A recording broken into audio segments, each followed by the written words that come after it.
我以前變冷，牙周病潰爛，見覺很鬆散。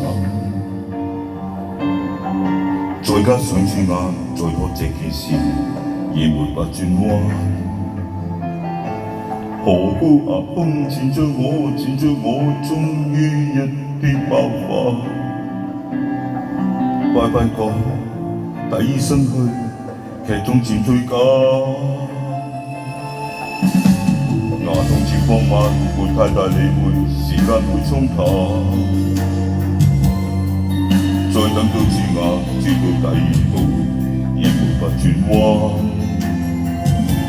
何故牙套住了，牙蟲真的有眼。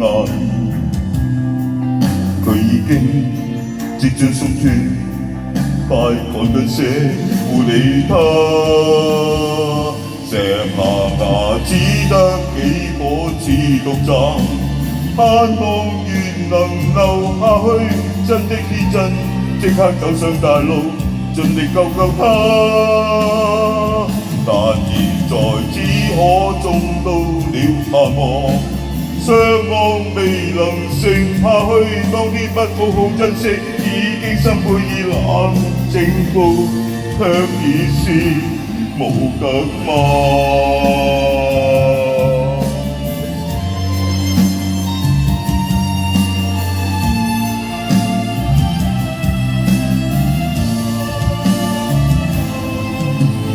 而決定種植，誤信意到極，後悔已很晚。舊的土豆流，綠火種植，即時收復返。何會沒有反思，聽多方的意見？太過於草率，匆匆去，太趕緊些跌黑板。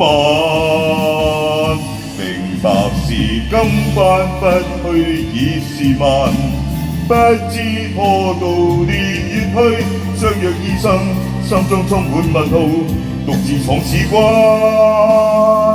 躺病床孤單的我似受罪，現在麻藥逐漸散，身體的呼吸急促，已經感覺到痛啦，早晚刺痛了入我心間。還原像剛剛走湯了地獄，不知何時才漸散，孤單空虛，終於走出折磨，當回到人間。還剩下多番需要去受難，不知盼到年月去，心中的凄凄楚楚，身軀已不覺到痛啦，只有最痛注入我心間。